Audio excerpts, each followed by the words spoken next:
It is a perfect case example that summarizes the complete inability for the BC government to manage and actually recover caribou. This is Defender Radio.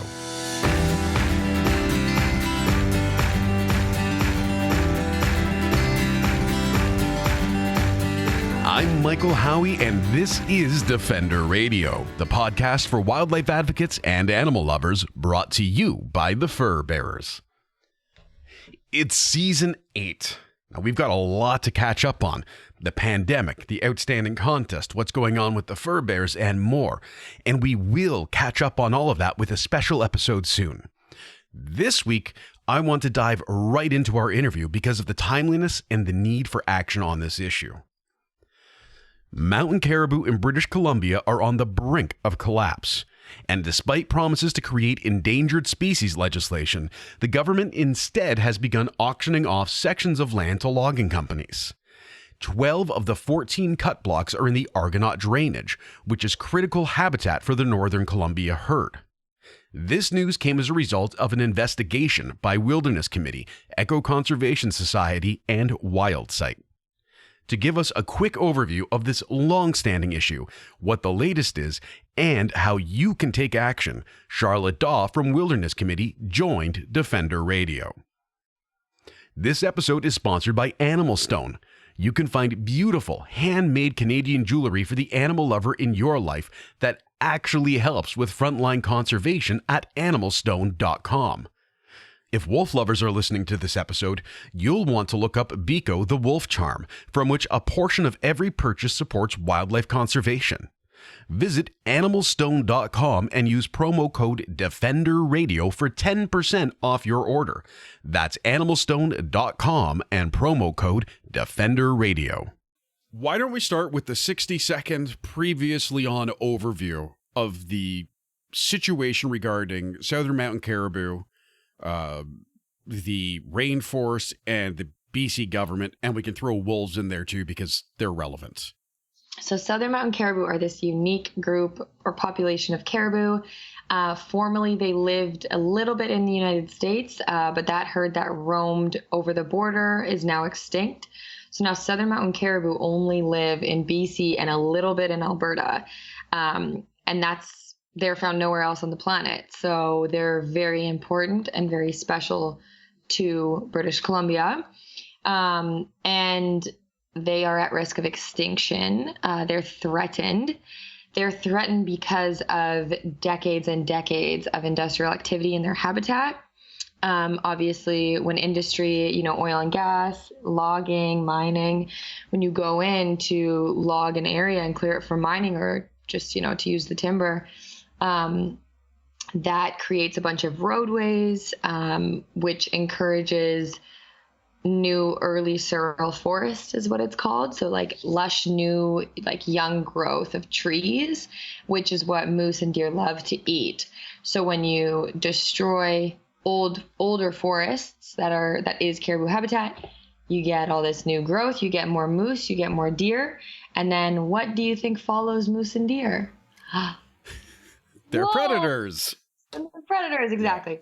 So then you get all the predators coming in, and unfortunately, when the predators have options between those moose and deer and caribou, they're going to go for caribou that are much less adapted to living with different predators year round. So they're kind of an easy target once predators gain access to their habitat. So for that reason, predation rate has increased, and that's one of the reasons driving extinction of the species, but also just the loss of old growth forests, which is their habitat, which is their food source as well. They rely on trees over about 150 years old because this certain type of lichen grows from old growth trees. So when you take away those old growth trees, you take away their food resources. So all of these combinations of things are leading to caribou declining across the province, southern mountain caribou. And so that is a summary of the situation. Very well done. Thank you. I struggle with that every time I have to explain this to someone because I end up just getting so annoyed at myself for like what's happening as I explain it. I'm like, okay, so you see the idiots They said, let's just drive roads through these things. And then the caribou were like, hey, why are there roads here? There's wolves now. And then the government's like, we better get rid of the wolves. That's what my version of it sounds like. So thank you. Oh, no, well, that's the real. Yeah. Okay, so this is a very serious. We laugh because it's a coping method. But, Exactly. and also it's Friday. And it's been a long, long week for everybody. So what's happening right now? Because there is news. This has in September, the government came out and said we're going to protect this massive amount of old growth. I think it was 353,000 hectares that I just read of forest, but that's not enough. Yeah. And they're actually auctioning. Is it right now? They're auctioning off the land that they want to clear cut effectively. Yes. The BC government is, yeah. Yes. So, yeah, the BC government's logging company, which exists, which is crazy. And the on-the-ground investigation from Wilderness Committee, yourself and your team, Wildsight and Conservation Society, you found like this is very literally exactly what needs to be protected if they want to protect caribou. Yes. Yeah. It seems like there should be a rule or some dude in a black and white shirt saying, hey, whistle on the play. You said you weren't going to do this. It's honestly, it is a perfect case example that summarizes the complete inability for the BC government to manage and actually recover caribou, because their strategy is so all over the place. It makes no sense. Should I go into the story of the Argonaut Creek? Yes, I would love to hear that story from you, because I've read about it and I've seen the pictures, but we have not spoken since that came out. So I'd love to hear it from you. Okay. So we catch word that BC government is about to auction off old growth habitat for this herd of caribou. They're called the North Columbia caribou herd, and they're not very strong, but they're decently strong, 150 members. So when you hear that, it means that this is a herd that actually has a really good shot at survival if we do the necessary measures, to protect them, like protect their habitat. So anyways, we figure out that they're planning on auctioning off this habitat. To this herd, over 300 soccer fields in size would be logged of their critical habitat. Also a place that we have collared data showing that they use this area. So it's not like, oh yeah, we think caribou might be here. It's like, no, like we have data showing that they use this valley and this mountain face. And so we go there. So it's an hour and a half north of Revelstoke. We go there and so we find this new logging road punching into, honestly, one of the most beautiful valleys I've ever been in. It's in a sea of cutblocks. So it's surrounded by so much industrial activity, but there's this sort of one mountain face that is it hasn't been logged. And this is where they want to start going in there, and huge old trees, like meters wide, massive old growth trees that they want to log. Okay, so that's insane, right? That's the first part that's crazy. It's like you want to log core, federally mapped, critical habitat for this herd in one of the last remaining mountain faces. Okay, that's insane. But then we realize that there's restoration happening to protect that same herd less than 2 kilometers away. So they're spending over $33,000 restoring previously destroyed habitat, and then turning around, walking not even 2 kilometers and logging their currently usable habitat. So not only are you destroying old growth forest, but in my opinion, you're wasting taxpayers' money going into that restoration, because that's not going to have a payoff if you're destroying the habitat that they need to survive. Yeah, it's very clearly doing this undoes any good that you could do over there. Exactly. Yeah. And it's like, it just shows how either the government is not they're not talking to each other, and they are just such a chaotic mess that they don't understand that this is happening within 2 kilometers, or they know exactly what they're doing. And the second one, that option's probably worse. And that's probably what's actually happening is this was strategically done. And it kind of proves that it's not about saving caribou. It's about the look of saving caribou, right? Yeah, and that's 2 points to that. One, this came up after the throne speech, and it's completely unrelated.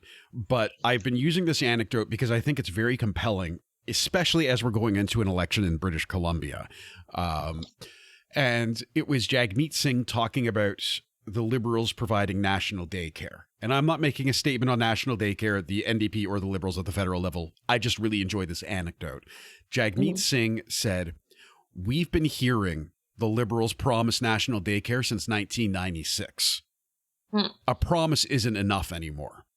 And I found that very compelling as someone who watches politics and stuff, because people who were voting in this next election have been hearing that there would be national daycare their entire lives. Literally. They would have grown up being told this story that, well, the government's going to do national daycare. And that, to me, it speaks to sort of this situation of how do we possibly take them seriously now?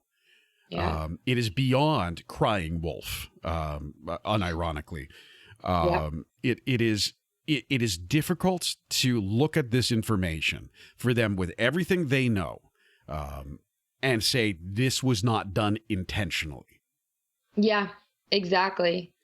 Yeah. And if they want to play the card of that it wasn't done intentionally, then it's like, well, then you're just incompetent at your job. So yeah, it's that how does a mistake of this size get made? Yeah, exactly. It's a really bad either way for them. And I want to go over this again because I think this is the part that sometimes gets lost in the world of news snippets and social media. It doesn't matter that there is space elsewhere if it is disrupted in some way. So if we had, for sake of an argument, a square of land and we divide it into 16 pieces. So there's some inside, there's some outside, there's some in corners, some not in corners, etc. And trying to visualize that. And then start plucking some of those squares out of that larger square. It seems like they're trying to say, it's okay, there's still squares left. But ultimately the problem is just even the roads they're putting in place to connect the squares creates, like it's that simple. And we've already lost so much. Yeah, exactly. It's just the roads leading to the access invites the predators and creates a disruption to the natural habitat. Yeah, exactly. And I mean, you mentioned the old growth review where they announced the protection of old growth forests or their new way forward or whatever. I mean, what we need is a ban on old growth logging, and that's not what they gave us. And it did okay for some of the coastal forests, but the interior was sort of left out in they're not getting enough protection of old growth forests. And like that comparison with that squares is like, we've already lost so much old growth forest. We have less than 3% remaining of what was once here, right? And so when you think about it that way, the answer should be no more old growth logging. But the government doesn't use that number. They don't like to say we only have 3% left of old growth. They instead say, oh, we protect like a significant amount of old growth, but it's of the 3% that they've already logged, if that makes sense. No, it does. It does. It's a weird, this is playing with numbers 101.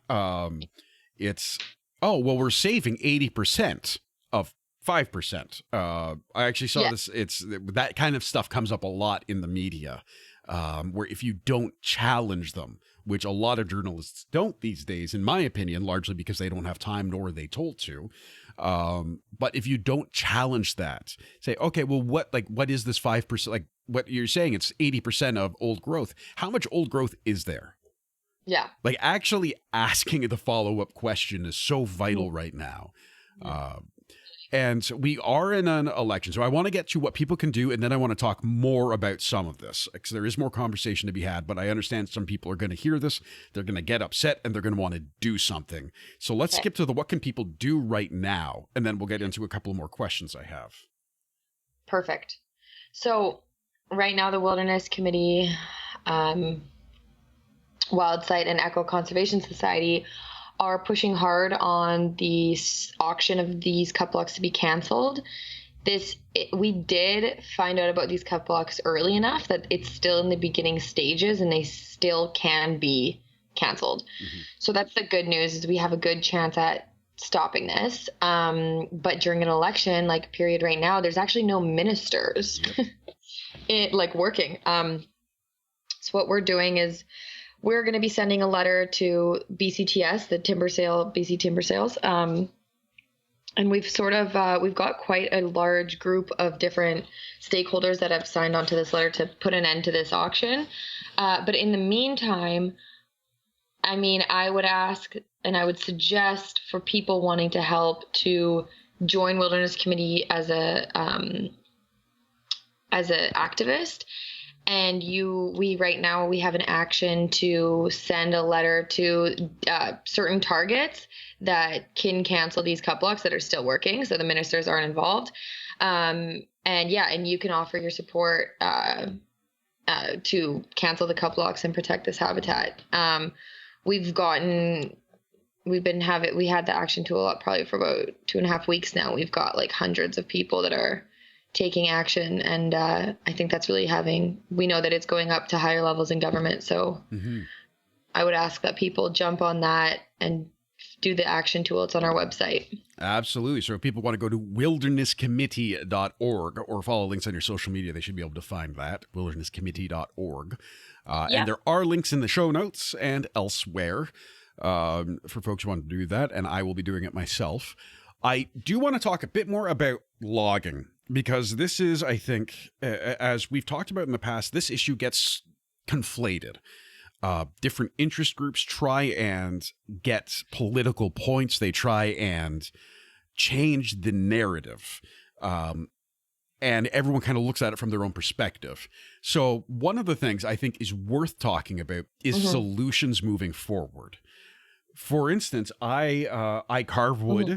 I do whittling and I do woodworking projects, and I live in a house that was made with wood. So I think there's, I think there is an obvious question of, well, don't we still need wood? Mm-hmm. And these are base level questions. To some people, they may sound frustrating and ridiculous. I invite you to work in social media management temporarily, and you'll understand why I'm asking these questions. Mm-hmm. So seriously, we still need industry. We still need wood. We still need to give people jobs. What are the solutions? If we're going to say no more old growth, what's mm-hmm. the solution to that? Yeah, well, the solution is we move to a second growth logging economy. So we're going to forests that were logged in the 90s, the 80s, and we're logging second growth, places that have already been impacted by logging, that probably already have a legacy of roads into that area. What we don't need to be doing is logging old growth. And so, okay, so yes, so 2 points to what you're saying is we still do need, wood, timber as for different things in our lives, for sure. And then the second thing you said was jobs. And this is something I've thought a lot about. I feel like industry and extractive resources have come to the point where it's actually not about the product that they give us anymore.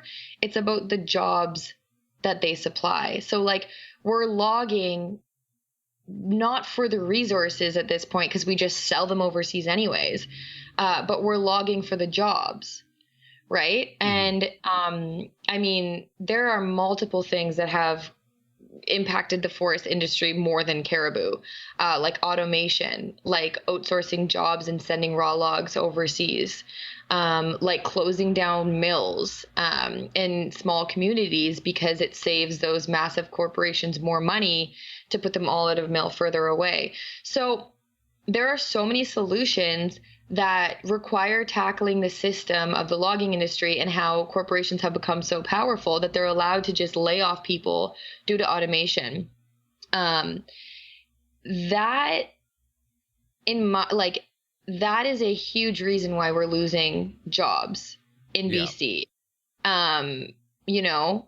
And so we really need to reimagine how forest industries work for forest communities. I mean, so many of these communities are reliant on logging.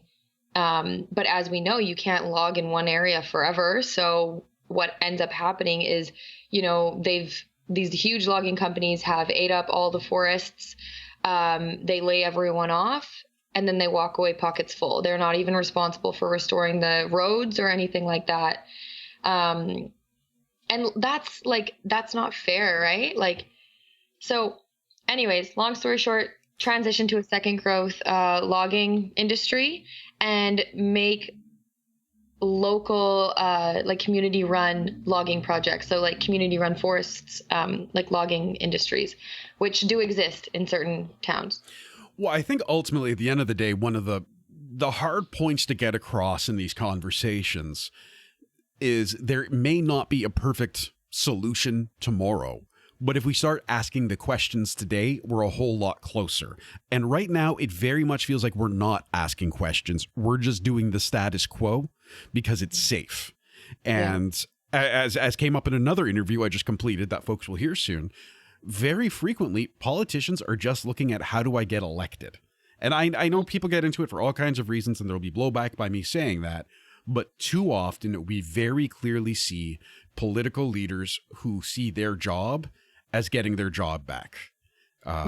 As opposed to what is truly best for people, for the environment, for our nation, for those who live. It's just, it's very frustrating. What were your promises? They get elected and those promises go out the window. They don't, Well, and I think, without being too on the nose about it, a certain minister was given a mandate to come up with an endangered species legislation some 3.5 years ago. Yeah. And as far as I know, absolutely nothing has happened with that.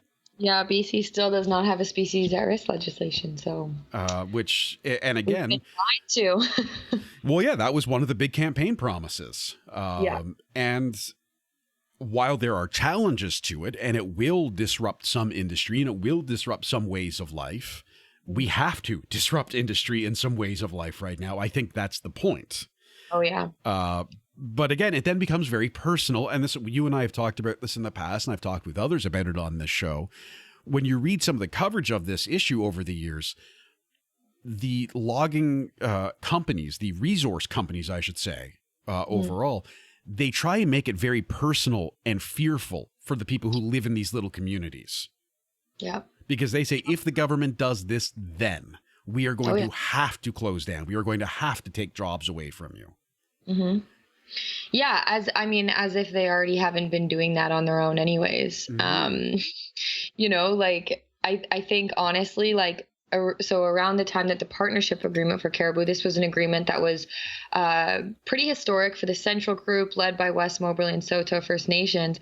By the time when they were negotiating that, logging companies in the area were getting into local newspapers, saying that we will lay off 500 jobs. And this is when the details of the plan wasn't even announced yet. So it's how can you reconcile knowing exactly how many jobs you would have to lay off when you don't even know how your logging tenure would be impacted?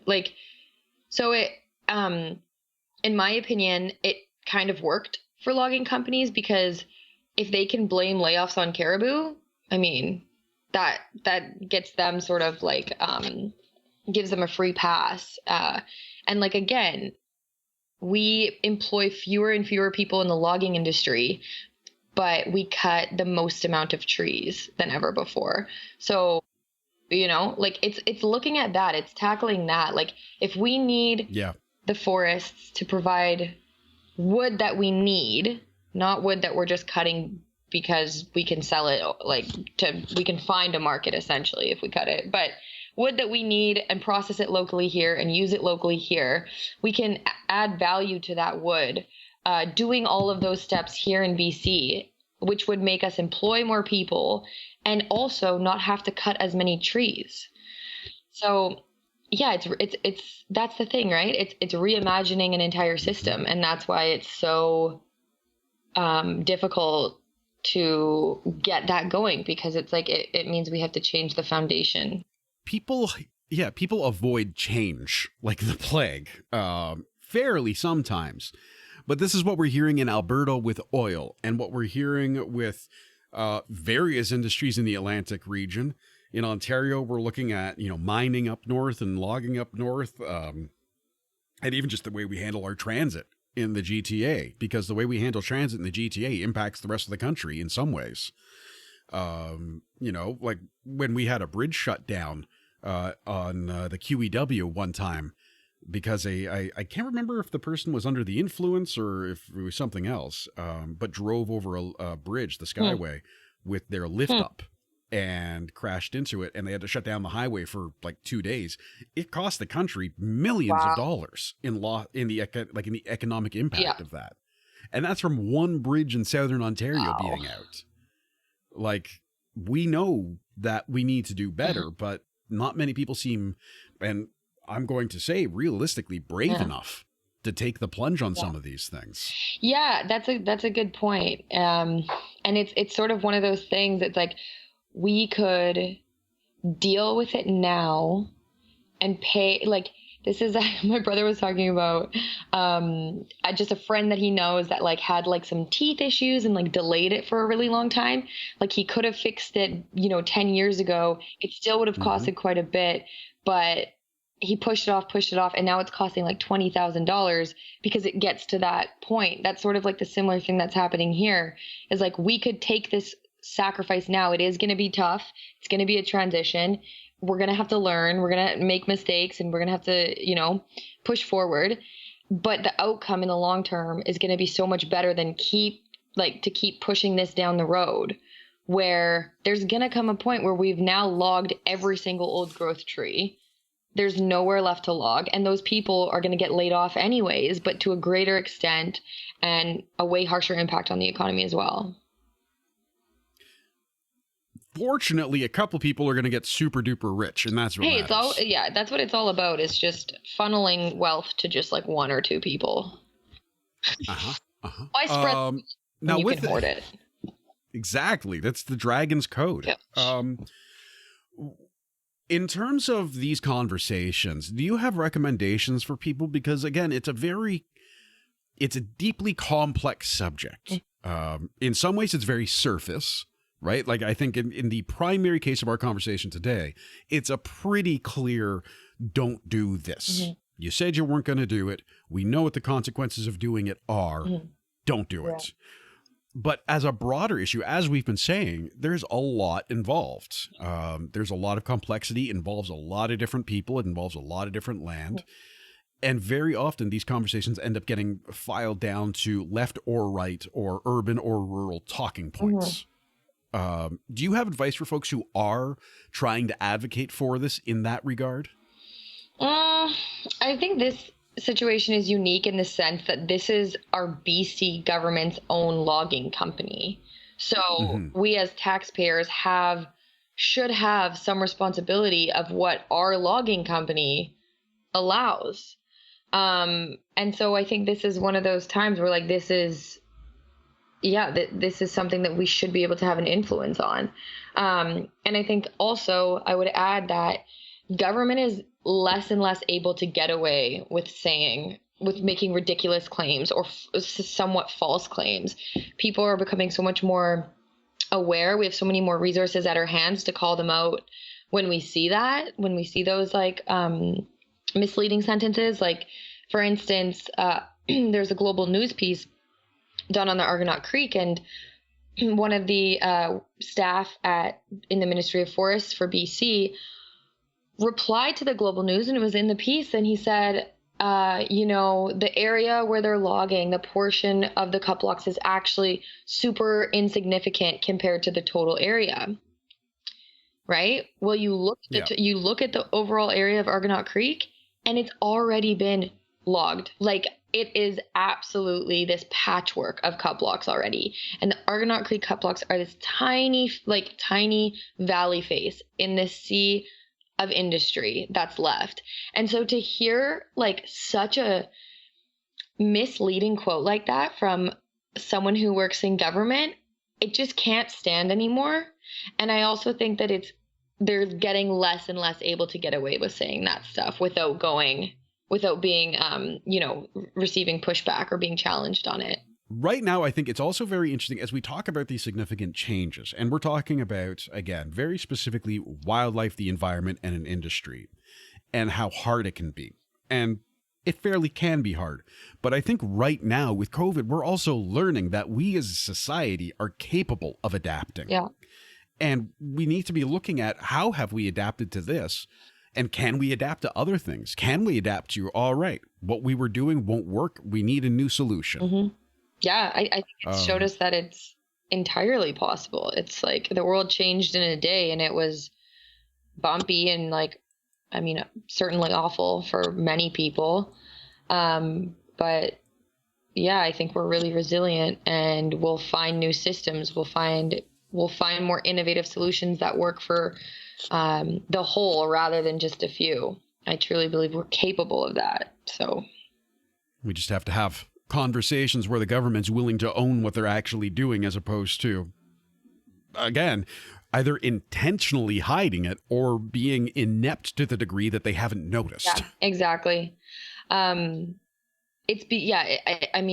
just becomes more and more clear how much power industry has over certain governments. Because at the end of the day, it's just some of these things are becoming so blatantly clear that it's like, well, give me one good reason why you have for logging this old growth forest. And I mean, the answer is just so clear now. It's industry expects this. Industry needs this old growth forest. They make more money on it. So it's becoming more and more transparent. When governments do make these decisions that are entirely industry driven. To take action regarding the Argonaut drainage cutblocks, the culling of wolves, and the rest of BC's ongoing quasi-efforts to protect endangered caribou, visit wildernesscommittee.org. You can also learn more about their conservation efforts across their social media platforms. I want to thank Charlotte for joining us today and her colleagues at Wilderness Committee, Echo Conservation Society, and Wildsight for their hard work on the ground and behind the scenes. More episodes of Defender Radio are coming soon, and I would love to hear from you. Connect with me on Facebook and Twitter at Defender Radio and on Instagram at Howie Michael to find out about upcoming episodes, contests, and photos of JJ the Hamilton Hound. Until next time, I'm Michael Howie for Defender Radio and the Fur Bears, reminding you to be kind and to stay informed and stay strong.